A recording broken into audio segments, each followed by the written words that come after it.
If you need the link to this material, just let me know.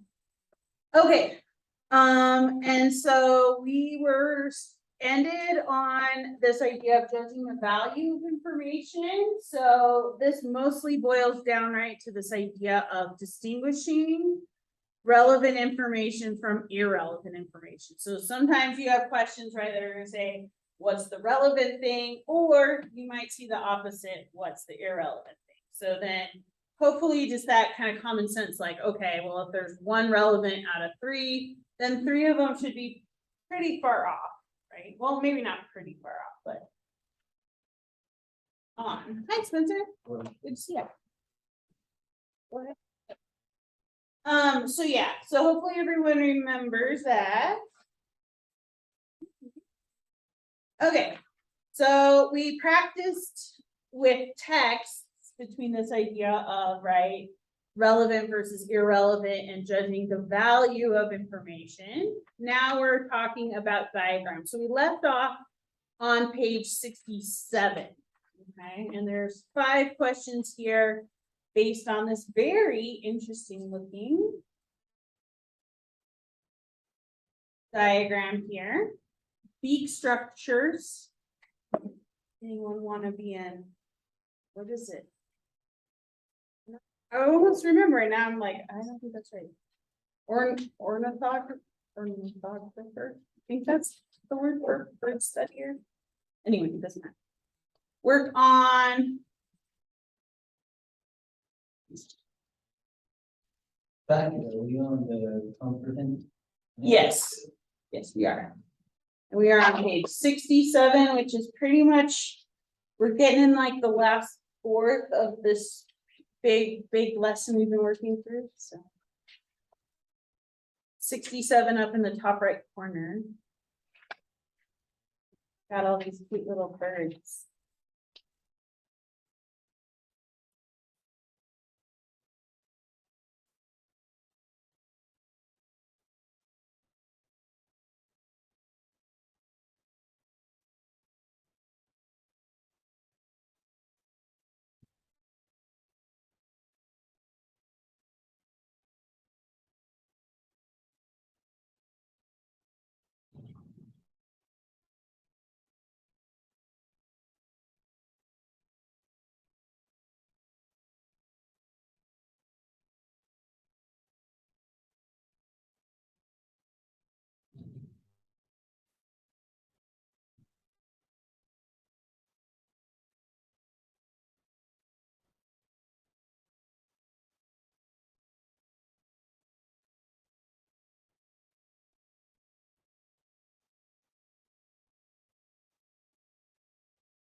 The keyword there, right?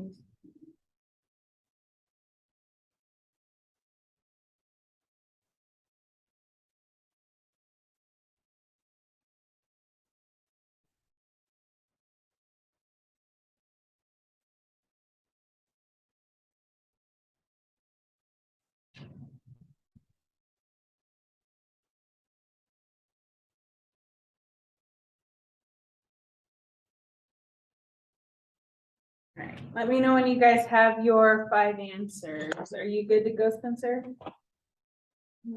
That's okay. Take your time. No worries. I'm just curious.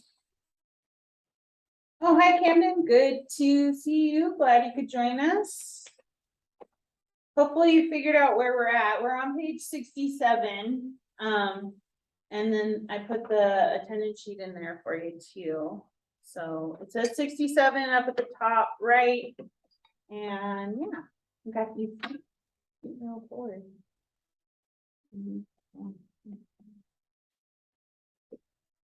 That's part about diagram. Plus, like I said, it's nice on the actual science GED test, because of course, it'll be in color, which is, I think, more helpful. I get oh, like what it's holding in its mouth, and it's like, oh, it's hard things. Yeah, well, you're right, because yeah, it does definitely rely on you having to interpret the picture. Yeah. And like C does look kind of weird if you don't know, if you didn't know what you were looking at, maybe. I had no idea what I was looking at for like 5 minutes when we first started. What was that? I think it's a rat. Yeah, I believe that is what it is, yes. So I guess that must be a hawk or a falcon. Yeah. Or an owl. What other birds? Vultures. Vultures? Really birds though. Yeah, they are more cleaner uppers. I think they Yeah. mostly eat carrion. Although I guess if they had to hunt for their own food, they'd probably.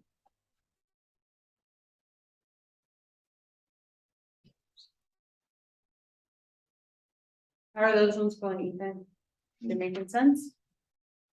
So? Yeah, we did that. Logging through it. All right, 2 more minutes and then we'll talk about these questions, okay? Y'all are ready.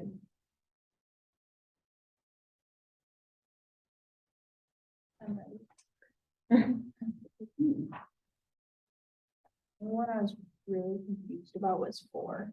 Okay, yeah, number 3, I had to read a second time and I'm glad I reread it because once I reread it and saw this, then I could break the tie. Number 4 was hard, yeah. Because, yeah, you really, well, number 1, hopefully everyone knows what a dependence on keen eyesight is even kind of implying, because I don't, hopefully they would have worded it like that on the test. That dog has a keen smell. Or garbage, I don't know. Spencer?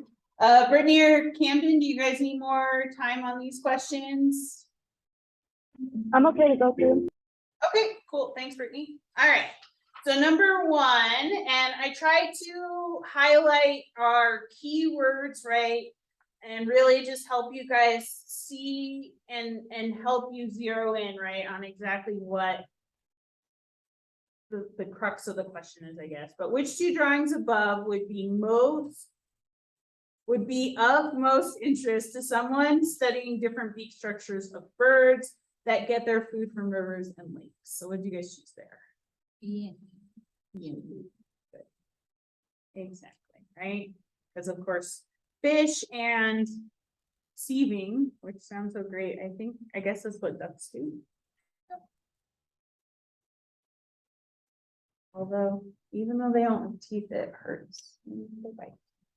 All right, which drawings above show beak structures that are best adapted for eating small land animals? Said 8. A and C? Good. I agree. And I mean, it's funny too, because like, if C only was an answer, then I might consider C only because some reason I want to kind of not call insects small land animals. Yeah. But it's the best answer we got. All right, and then which beak structure is most adapted to a vegetarian diet? E. Good. Oh yeah, of land plants. That's right. Sorry, I was like ready to be like, because I wasn't sure, you know, if the tiny food particles are plant-based or not. And I was like, probably both, but yeah. But if we're specifically talking about land, then we're gonna go for D. Yeah, so what did you choose for 4? So which beak structure is found on birds that have the least dependence on keen eyesight for food gathering?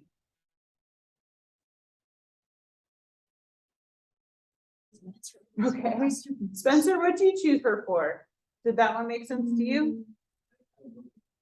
E? Okay, why did you choose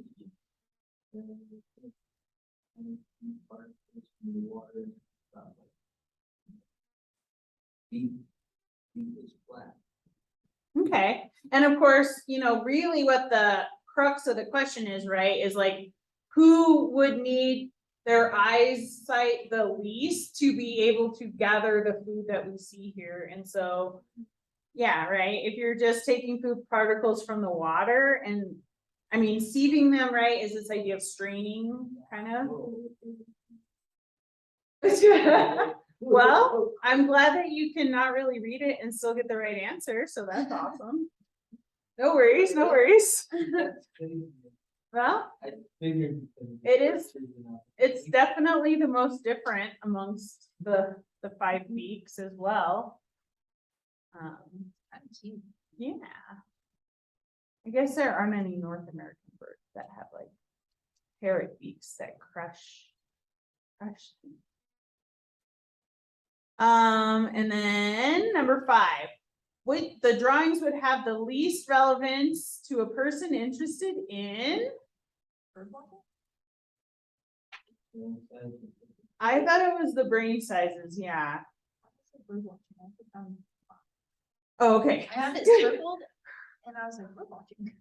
Okay, as I was like, I mean, I guess, right, you can identify a bird from their beak shape if you're bird watching, so I guess it would be good to know about it.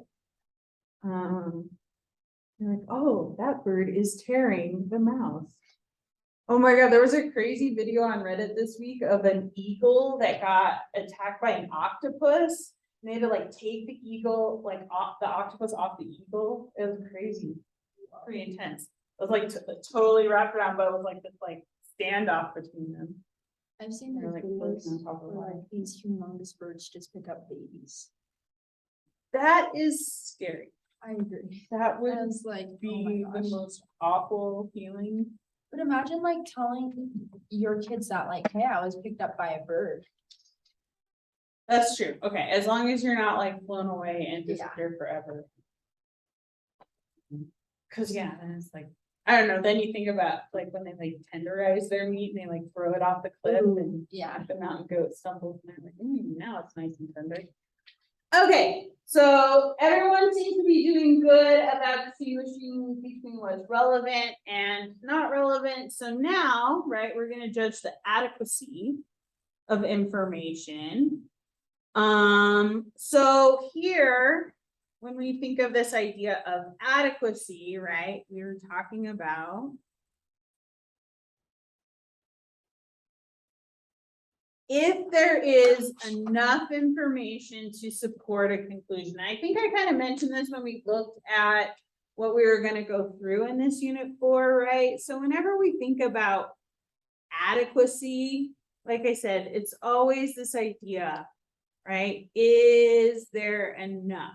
Like, how much work am I doing, right, to try and make this connection versus how much information have I been given or do I have to make this connection? And so I say that to when I taught writing a lot, right? Don't make me work hard to read what you're saying, right? Because either I'm not going to understand or I mean, it just means that you need to write better. Anyway. Okay, so for example, suppose that during a storm, the power goes off in your house just a second after you unplugged or after you plugged in an old toaster. What can you conclude? Not really anything. There may be trouble with the power lines because of the storm, or your own house power may have switched off because of a faulty toaster. Until you have more information, you can't be sure what the trouble is. Okay. So then they give us another example and we can skip to the answer now that we know that it's there, right?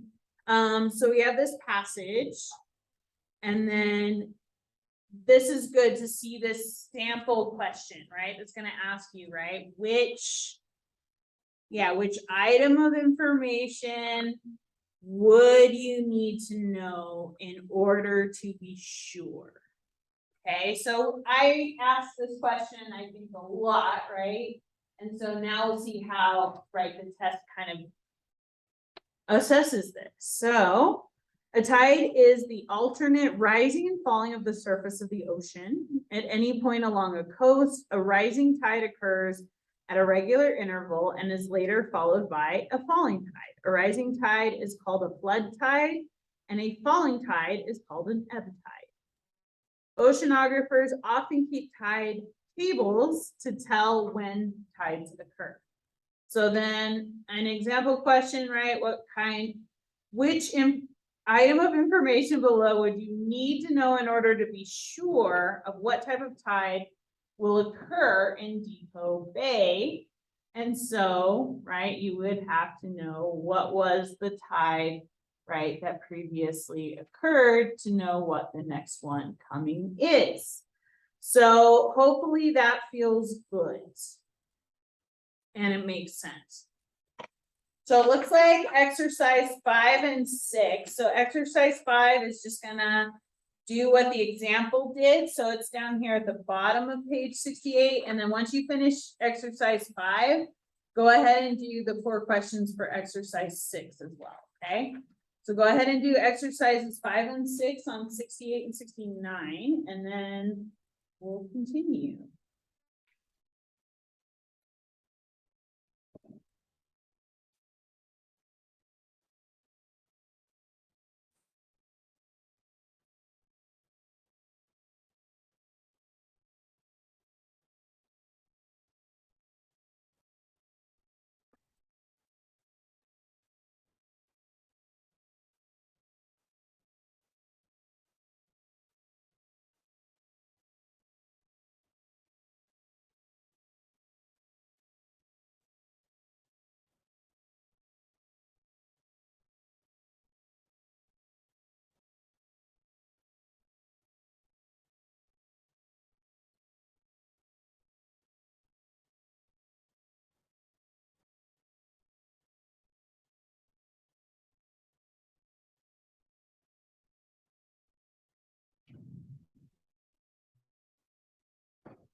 We can move on to the next section. Okay.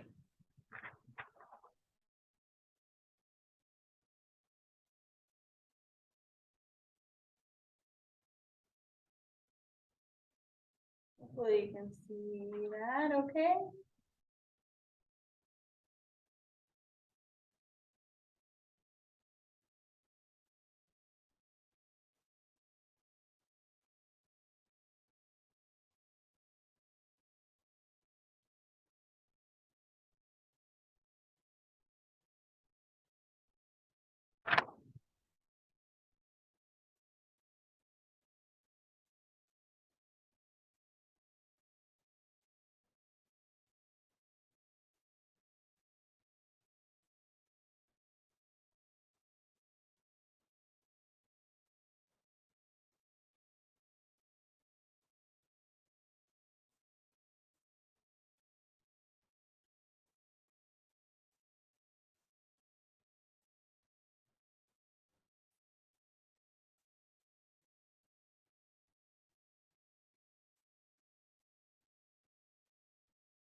All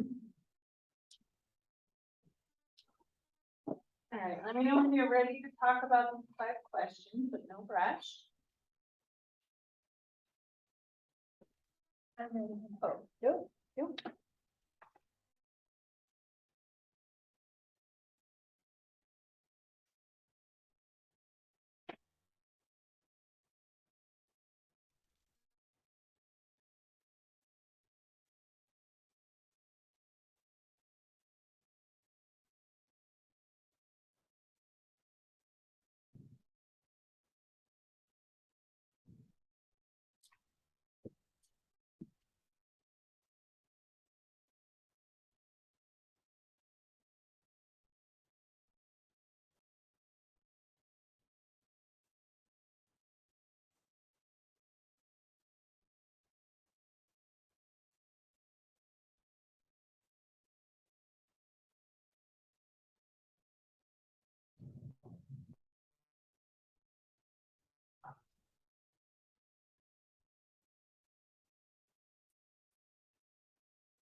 All right, anyone want or need more time on these ones?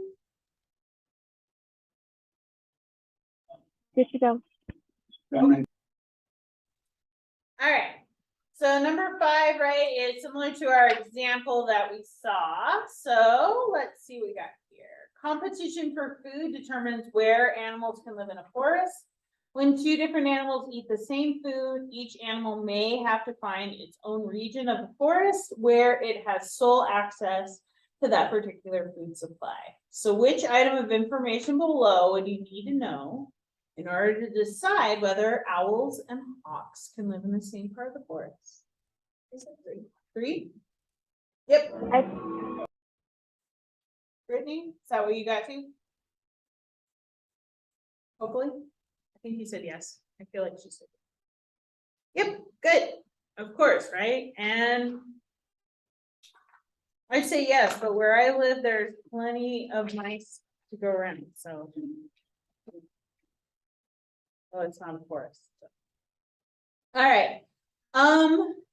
Yeah, so I thought it was rather interesting. But hopefully these ones feel pretty doable. These are pretty common sense-ish, hopefully. Okay, so we have this passage about meat. Which of the following facts, which of the following facts may lead you to conclude that you should reduce your consumption of fatty beef, pork, and fish?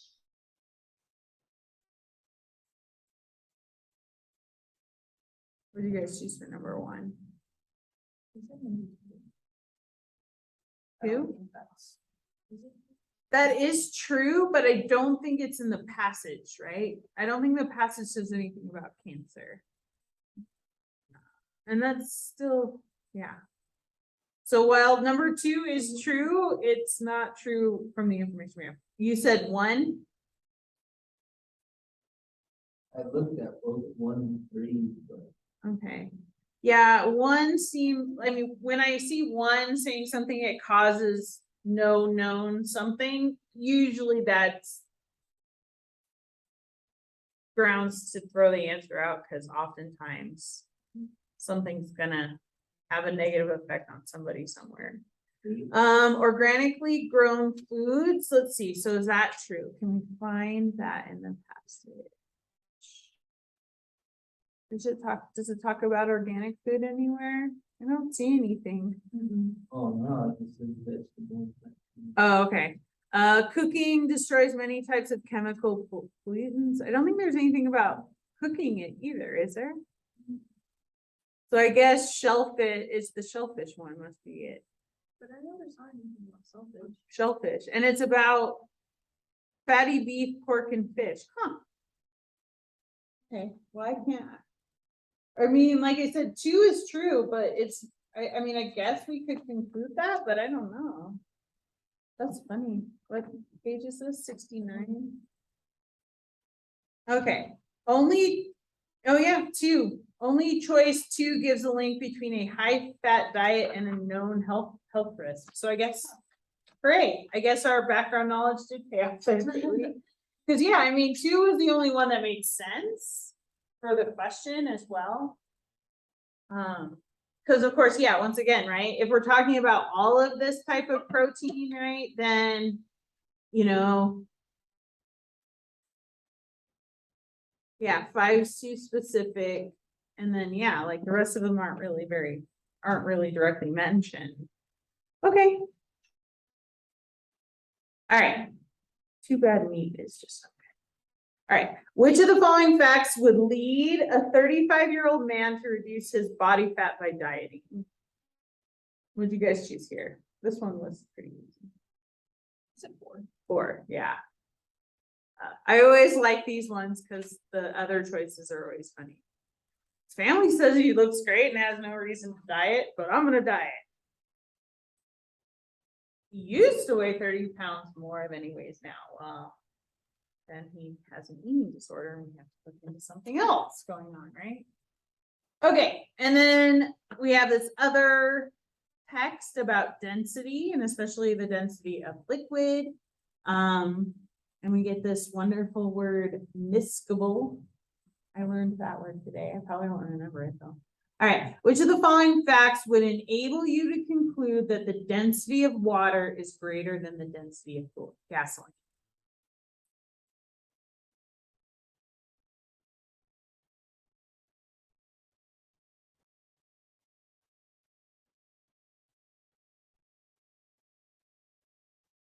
So what could we do to know that the density of water is greater than the density of gasoline?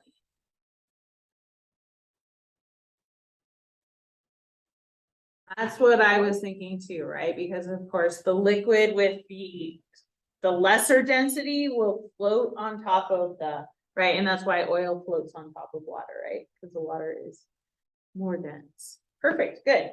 I know, and then I was like, water will not put out a gasoline fire. And I was like, it depends on how much water you have and how you're putting it on the fire. And I was like, I love those like stupid videos of people trying to start fires with gasoline.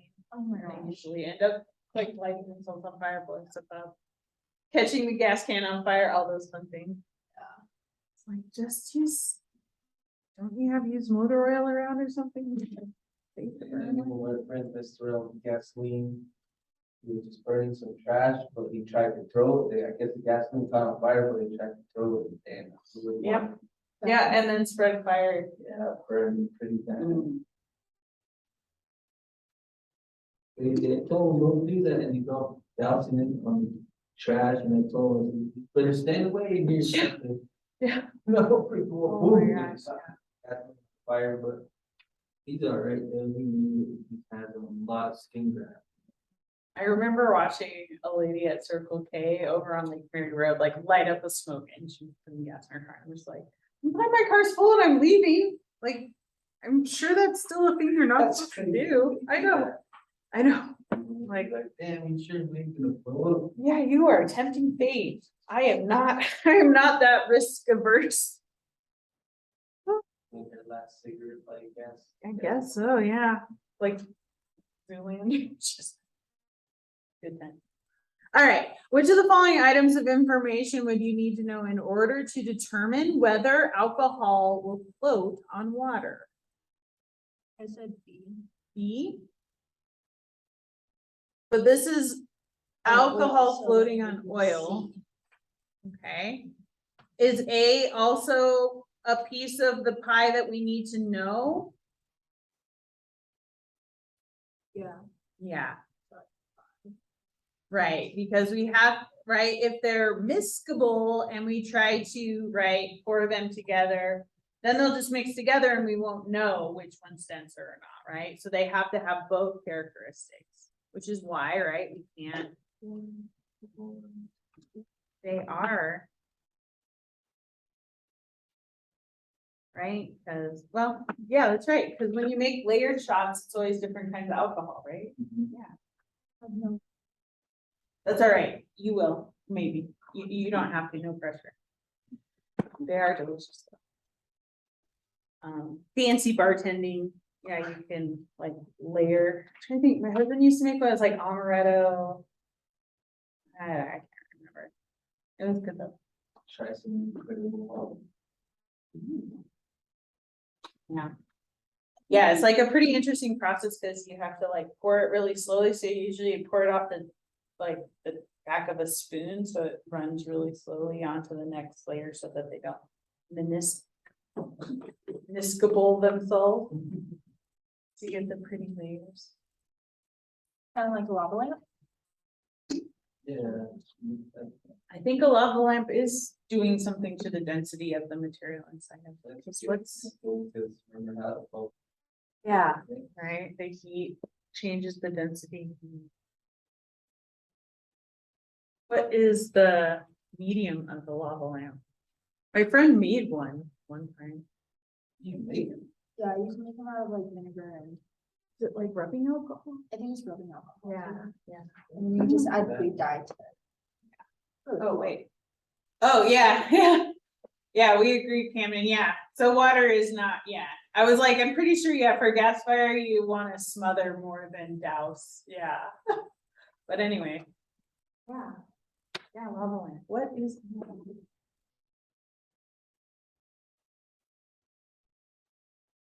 What? Look at that.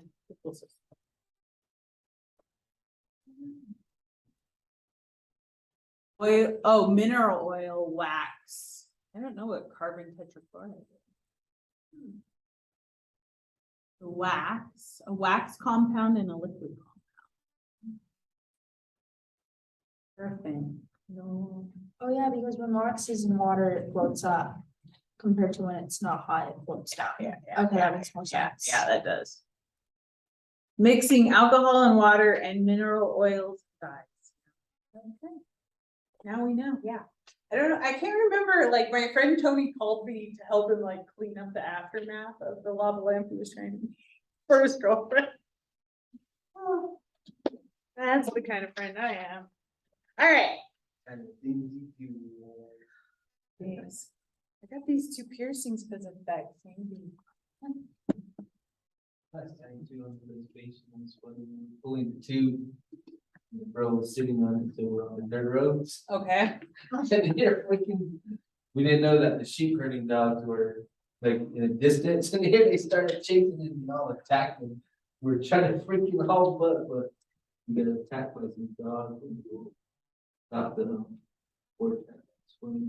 Yeah, herding dogs can be pretty mean. No nonsense. Oh, yeah. All right. Everyone's doing nicely. I think we are making good progress. So now, of course, we'll do the same thing, but with our graphics. So it looks like we have a very nice table here. So let's see. So of course, only conclusions C and F are supported by the data in the charts. So of course, pretty much the same thing, but now, right, all of our information is coming from here. So at birth, baby girls tend to be shorter than baby boys. Well, there's no data on that, seeing how we have men and women. Between age 2 and 5, there's no ages on here, right? Okay, I'm like, all right, yeah. Like, see, they're really throwing me off. Adult men tend to be heavier than adult women of the same height. That is true of the chart. 6 foot tall men and women of average height differ in weight by less than 10 pounds. No.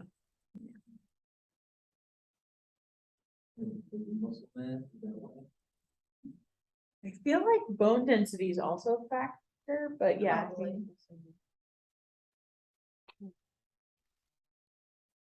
At each height shown, the difference between high and low values of weight is greater for women than men. Right, their ranges are wider.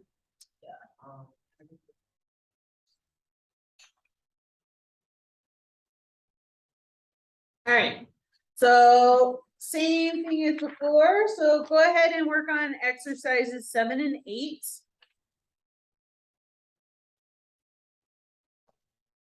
So for 7, it's similar to our other one.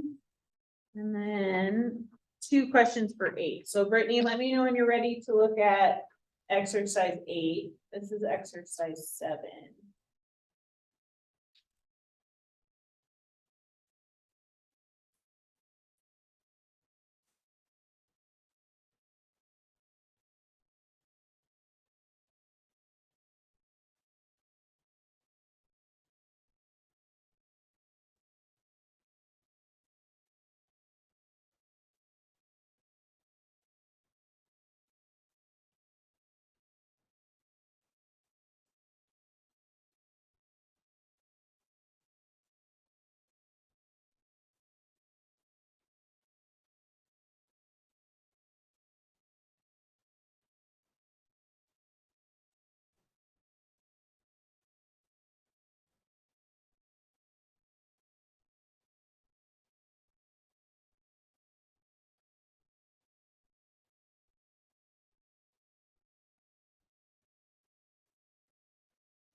Did you go? Brittany, you still working on this one?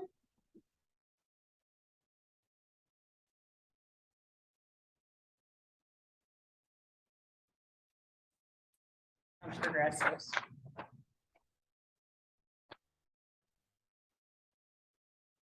Okay.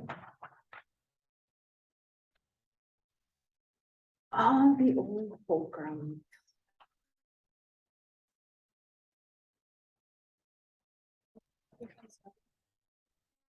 No.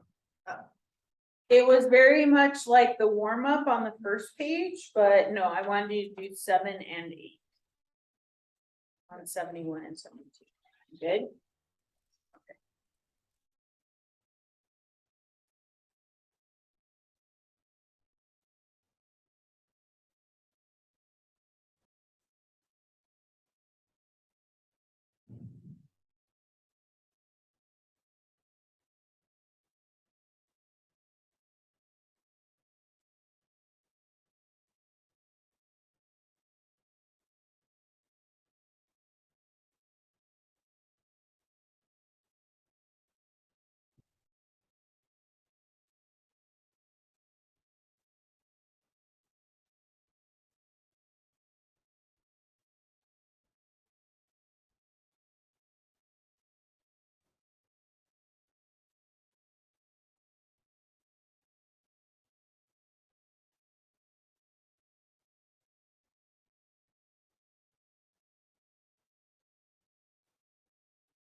Okay.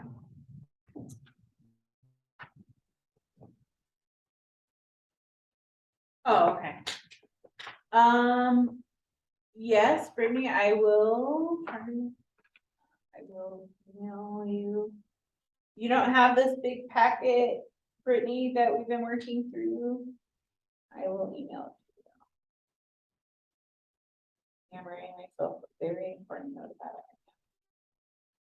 it. And last one. Okay, let's talk about these ones. Hopefully this made sense and went smoothly. So we have this table telling us about the properties of metals and non-metals.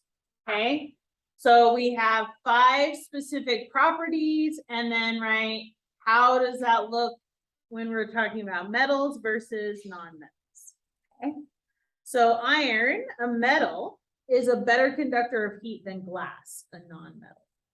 What do you guys say?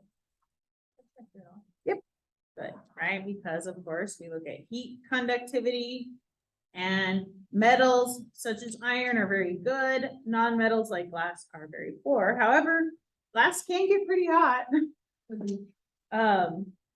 Compared to other non-metals especially, but yeah, I'd still say, right, you want to burn yourself on a cast iron skillet or a flat casserole dish. I don't know. They're gonna be pretty hot. But yes, okay, sorry. Does everyone understand this idea of conductor? So either you're moving electricity or heat caused by electricity. All right, gold is not considered a metal because it doesn't have the normal silver gray metallic color. Did not check? Good, no check. Because, right? Gold is only an exception in its color. It doesn't make it not a metal. Of the 2 metals, copper is a better conductor of electricity than aluminum. Would you guys check that? Nope, we have no way of knowing, at least from here. But if you know anything, copper is usually what's inside wires. So it's a good conductor. All right, mercury is an example of a liquid metal. Yep, correct. They did have it up here. Many gases are considered to be metals. No, yeah, pretty silly. At room temperature, aluminum is solid. Yep, good. Iron is a very poor conductor of electricity. No, no checking there. Glass is classified as a non-metal. Yeah, sure. Or is oxygen a gas? Is a very poor conductor of heat. Check it off. Yep, correct. Good. And then, did you check 10? Wood is a better conductor of heat than aluminum? No. Good. All right, you guys are killing it. Okay, this I had to read number 1 twice, but I finally got it. So hopefully this makes sense. Okay, so yeah. Yeah. Correct. Yeah, good. So hopefully everyone's familiar with this. This is classic physics where, right, the lever is one of our, what is it called? It's one of the, it's some kind of machine. What's it? There's like a list. Anyway, simple machines, I think are what they're called, right? But anyway, right, so any kind of lever, right, you have a fulcrum, a point where you're kind of applying the pressure, right, on something. But yeah, so in order for A and B to be balanced, the product of each weight times its distance from the fulcrum must be the same on both sides. And so I think if I had read this closely the first time, I might have gotten it the first time, but hopefully everyone's noticing, right? So on this side, we have 200-pound weight, 2 feet away from the fulcrum, which is 400.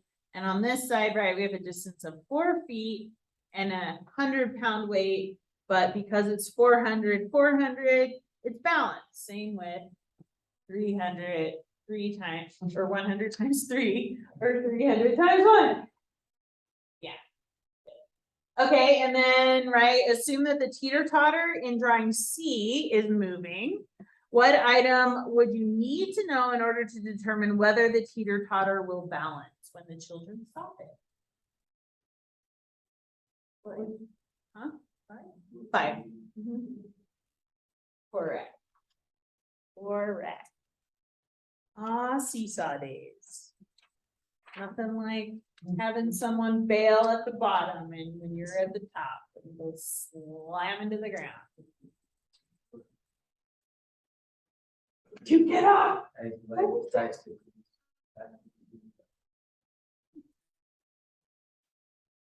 Yeah, I don't think seesaws are allowed on playgrounds anymore. I haven't seen one in a long time.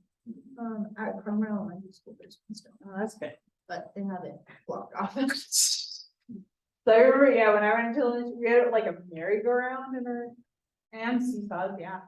Merry-go-round, or those tires, tire chain. And just like bar, just like metal bars to like Remember flip the around. silver, Yeah. silver slides too? Yeah. Oh, silver Burn, worse. Burn. Slide burn. Water slide burns are bad. So yeah, good times. Good job, guys. All right. Okay. So now, of course, if we kind of add the human element into our science, and we have touched on this a little bit, but a value, right, is a belief about the way to live one's own life. So of course, yeah, it can be a religious belief or the way a person believes he or she should act when around other people. People often express their values by writing letters to newspapers, by voting for certain political candidates, by donating money or time to organizations that have similar values. For example, many people donate money and time to work on cleaning up public parks. These people see this as a way to show the high value they place on having a clean and enjoyable recreation area for themselves and their neighbors. Values affect the way each of us makes decisions. So, and we'll see this values was also part of social studies as well. Well, they'll say like, you know, yeah, I'm sure we'll see some examples here. So one way this can occur is when a personal belief does not agree with what scientists tell us is fact. A good example of is the question of evolution. And it's kind of funny that they call it the question of evolution because it's a theory. Anyway, though scientific evidence strongly supports the basic principles of evolution, many religious groups oppose these ideas on the grounds that evolution does not agree with religious teachings. In this case, a person may be forced to decide between two competing values. So that's always kind of the crux of the question, right? What values are competing, right? And definitely, just a normal part of life. The value a person places on certain religious teachings versus the value the person places on certain scientific evidence. And of course, this is a country where you are free to value those how you feel. All right, here's an example to try. So, or here's an example where they're going to give us the answer, right? So Reggie's 19. He has a job at a factory. The men he works with all chew tobacco. To feel like the other men, Reggie has also started to chew tobacco about 3 weeks ago. Last night, for the first time, Reggie heard about medical evidence. Well, that's good. That strongly indicates that chewing tobacco can cause cancer of the mouth. Because Reggie is concerned about his health, he finds himself having to make an uncomfortable choice. So of course, right, he has this value he places on wanting to feel accepted versus the value he's placing on his health. So that is his conflict, okay? So then if we look at these next situations, should be kind of fun. Let's see what we got here. Okay.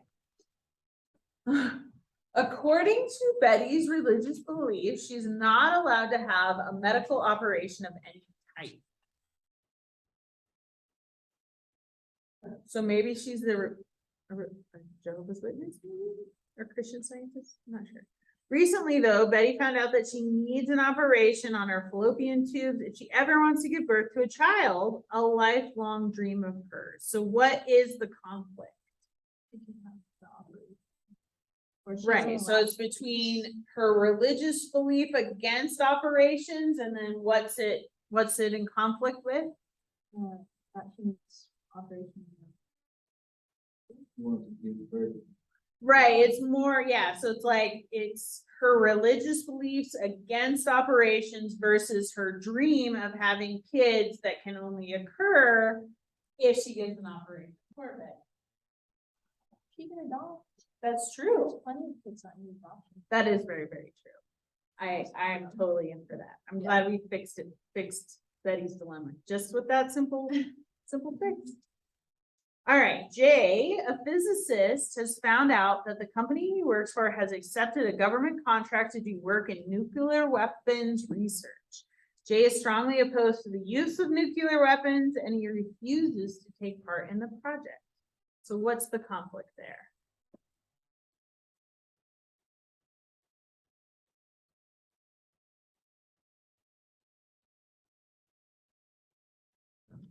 The part with the nuclear weapon. So I guess it would be his like professional working career versus his opposition to nuclear weapons, I guess. And it's kind of funny because I mean, he makes the decision in this scenario, right?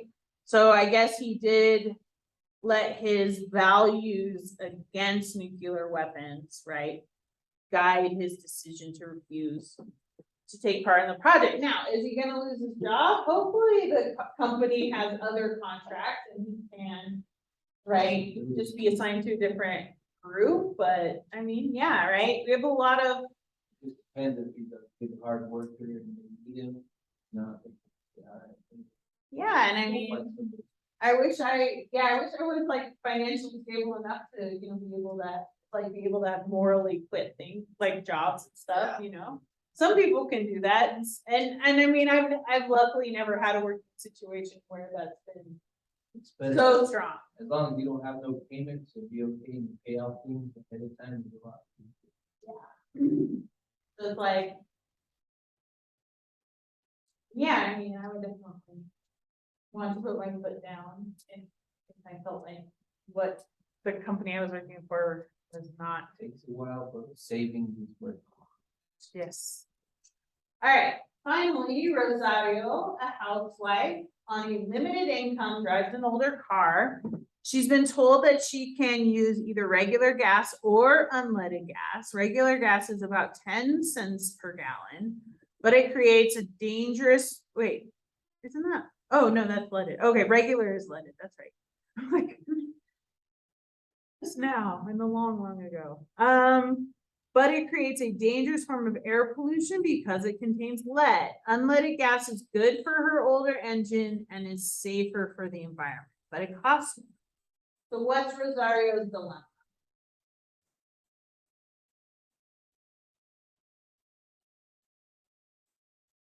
Like she wants to have the best gas, but she can't because of money. Right, so yeah, it's this idea of I'm on a limited income, can I afford the unleaded gas that my car needs and the environment needs? Or can I just not, Yeah. It's not attractive. Nope, get your bus pass, Rosario. Yeah, exactly. I walk everywhere. I find it a lot. Like more physically after it gets me out of the office. It also keeps me from being angry at the crappy drivers in this town. Agreed.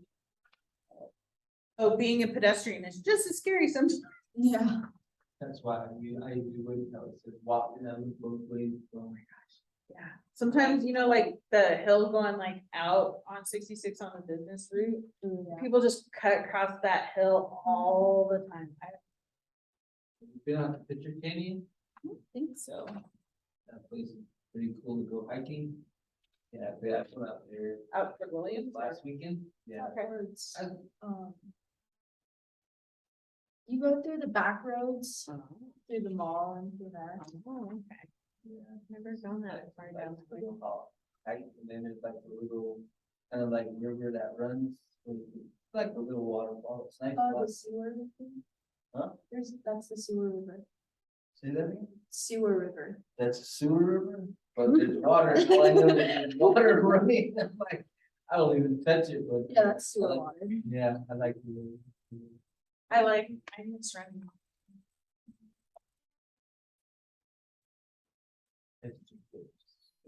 There's some petroglyphs out there too. Yeah, that's. Then last time we did a community service, we helped, I guess they had old barbed wire fencing. So we volunteered to go help take it down, so we rolled up a lot of old barbed wire fencing and stuff like trash out there. You guys have to get a tetanus shot to do that?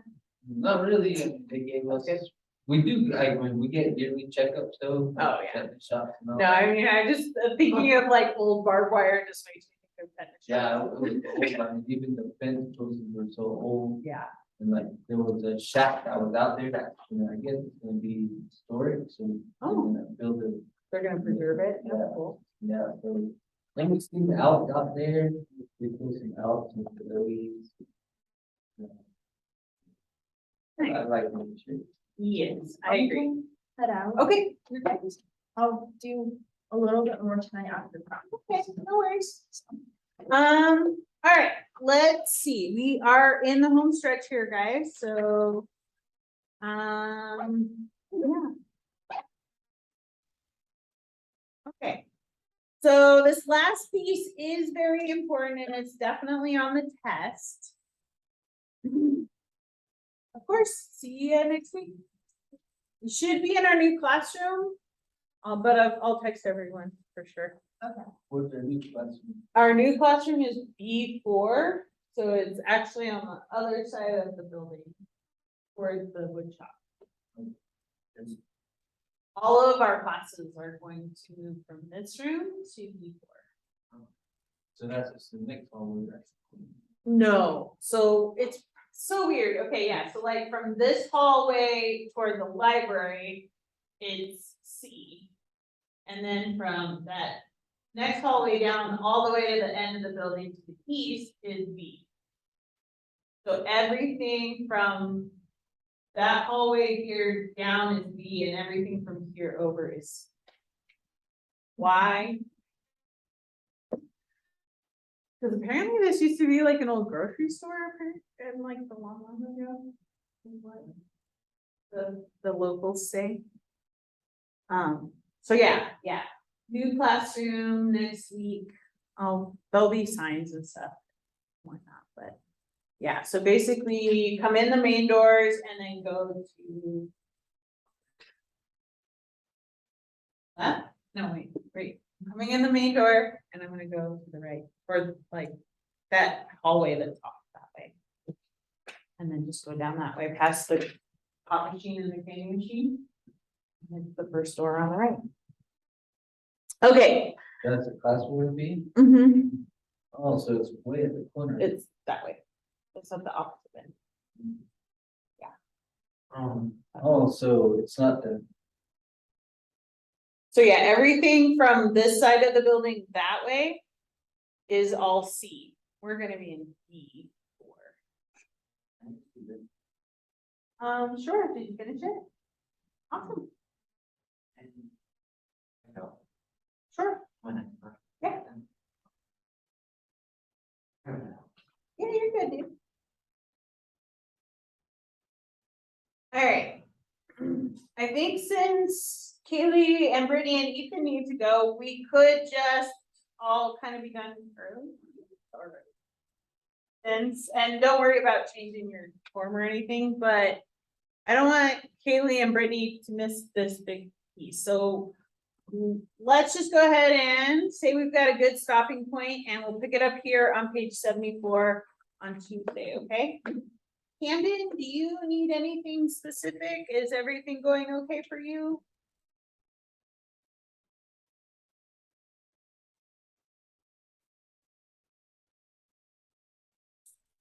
How about you, Spencer? I think I might try a practice test next week. on Okay. it. Yeah. Cool, cause yeah, anytime you're just hanging out between classes, yeah, we can do one. for All sure. right. Sounds Yeah, good. Right now. Cool. I think I got it. My brain just kind of needs a little kickstart. I agree, and was my goal for this class. All right, well, Camden, I'm glad you're doing well. Yeah, and kind of similar plan to Spencer, you know, we've got 2 more weeks of class after this, so we'll be kind of moving toward getting closer to practice tests, so. All right. Okay, have a good weekend. See ya. Bye, Camden. Thanks.